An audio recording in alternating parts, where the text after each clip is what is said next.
पर अतिथि के रूप में पधारे हुए डॉक्टर आशाराम जी से निवेदन करूंगा कि वो मंच में पधारे और अपने विचार प्रस्तुत करें।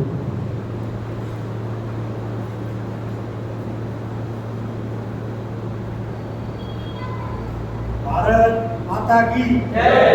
भारत माता की जय। सीवी समाज के अग्रणी और प्यारे छात्र, आज देश को स्वतंत्र हुए मेरे जन्म के साथ ही आप बोल सकते हो, ये 4 महीने आगे पीछे, 3-4 महीने मैं मतलब गुलामी में पैदा हुआ था, उसके बाद में देश आजाद हुआ। ठीक है, मेरा भी 79 ही है ईयर, और ये 79 का देखो, देश जब आजाद हुआ तब बड़ी उम्मीदें थी, बहुत उम्मीदें थी कि भाई हम ये कर देंगे, वो कर देंगे, लेकिन वास्तव में ऐसा हुआ है क्या? नेहरू जी के टाइम पे मतलब इतनी उम्मीदें जगा दी थी कि हम ये कर लेंगे, हम वो कर लेंगे, वो कर लेंगे। उन्होंने मतलब पंचवर्षीय योजनाएं चलाई, उन्होंने यूनिवर्सिटी बनाई, कॉलेज बनाए, स्कूल बनाए, नहरें बनाई, उनके टाइम पे बहुत काम हुआ, लेकिन वो सारा काम चाइना के अटैक के कारण उनका जीरो। ठीक है, लेकिन चाइना के अटैक के टाइम में उन्होंने अपनी हार तो मानी, लेकिन तत्कालीन जो डिफेंस मिनिस्टर थे श्री कृष्णा मेनन, उनको रिजाइन करना पड़ा, और ये सारी जिम्मेदारी उनकी थी। वो पूरी तरह से अनभिज्ञ थे कि भाई चाइना क्या कर रहा है अपनी सीमा। तो और अभी आपके पहलगाम हुआ, पुलवामा हुआ, सिंदूर ऑपरेशन हुआ, आप जिम्मेदारी तो काफी किसी पे कि भाई आप जब भड़क की स्थिति में थे तो फिर आपने क्यों समझौता कर लिया? ये तो जिम्मेदारी करनी बनती है। 2 दिन में आपने क्या मतलब यहाँ पे मॉडर्नाइजेशन करने के लिए लिख दिया क्या? रिवॉल्यूशन करने के लिए लिख दिया? ये तो देश की मतलब उस तरह की बात है कि भाई मतलब जो है पाकिस्तान करते रहो, पर यहाँ हिंदू मुस्लिम हो जाए, उससे क्या होगा? देश की प्रोग्रेस होगी क्या? कभी नहीं हो सकती। मैं बता रहा हूँ, ये जुड़ेगी तो हो जाएगा, लेकिन देश की प्रोग्रेस होगी, ये ठान लो।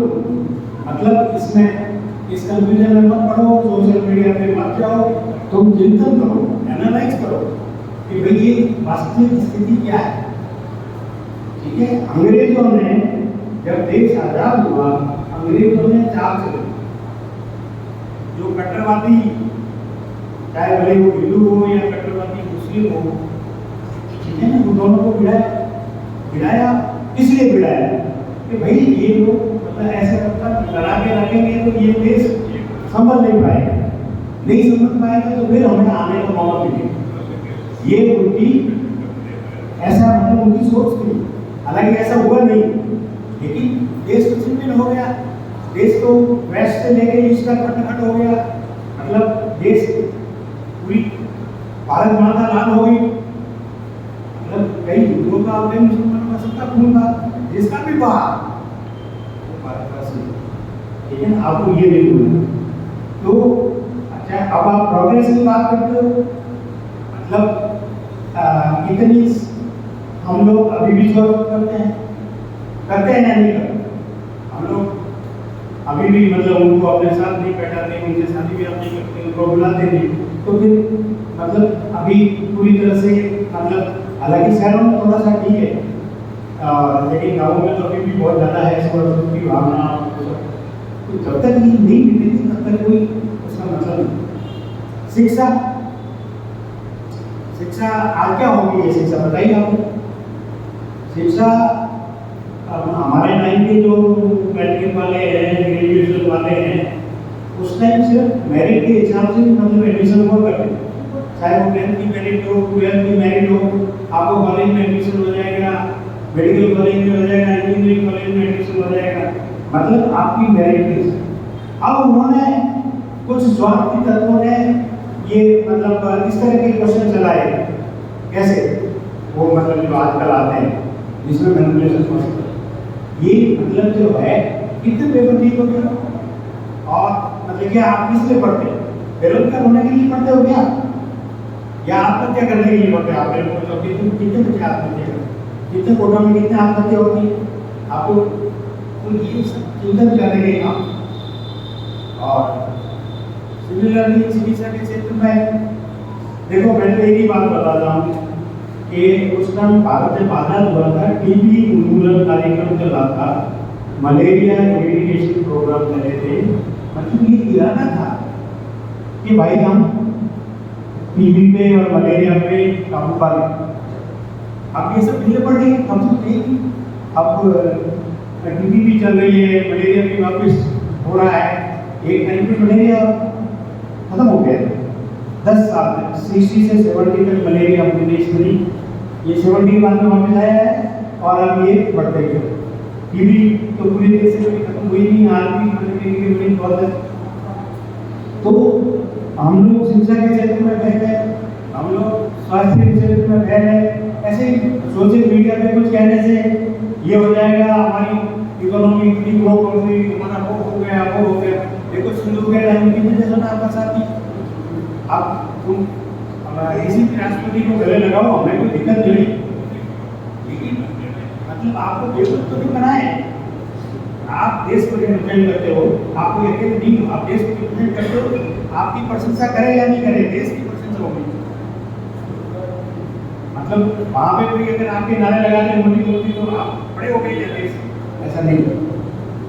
तो ये मतलब जो है कि नेताओं को भी मानना पड़ेगा कि हमारी प्रशंसा करने से कोई देश की प्रशंसा नहीं।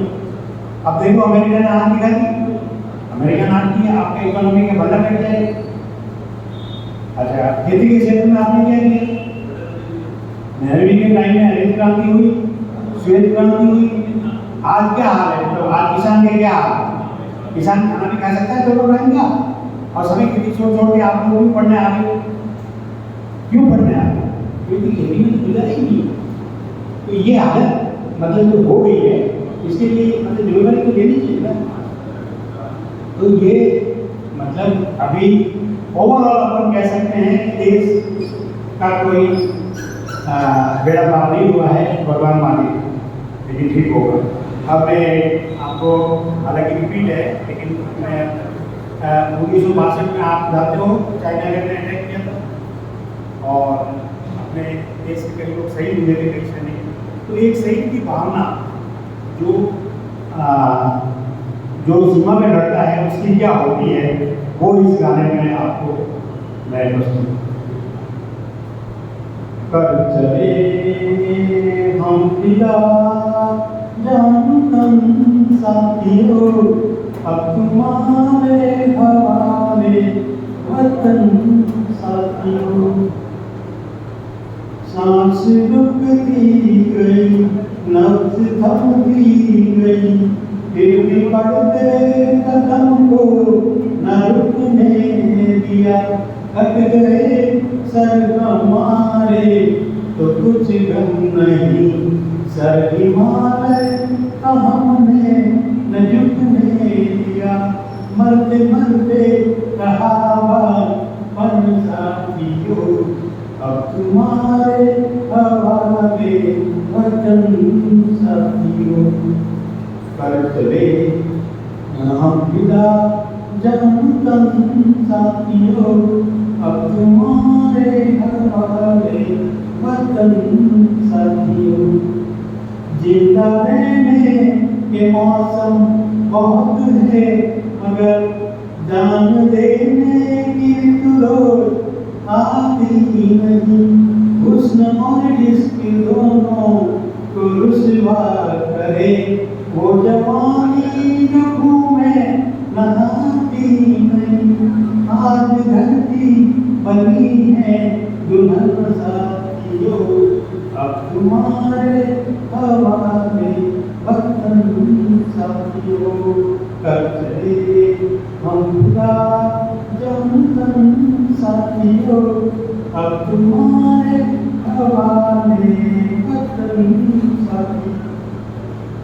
राह कुर्बानियों की न वीरान हो, तुम सजाते ही रहना ये वीरांगना, वीरांगनाओं की ये गान। जीत का जश्न इस जश्न के बाद है, बांध लो अपने सर से कफन साथियों, अब तुम्हारे हवाले वतन साथियों। खींच लो अपने खून से जमीन पर लकीर, बढ़ न पाए इधर रावण कोई, काट दो हाथ उसके बढ़ने लगे, छू न पाए सीता का दामन कोई। राम भी तुम ही लक्ष्मण साथियों, अब तुम्हारे हवाले वतन साथियों। कर चले हम पिता जमन साथियों, अब तुम्हारे।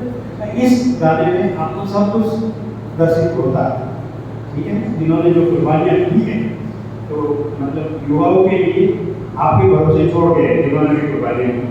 अब आप इस देश को संभालें, ठीक है।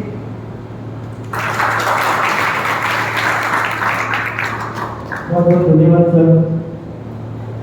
आपने स्वतंत्रता प्रचार और वर्तमान की स्थिति पर आपके जो अनुभव थे वो हमारे साथ साझा किए और एक अत्यंत ही मधुर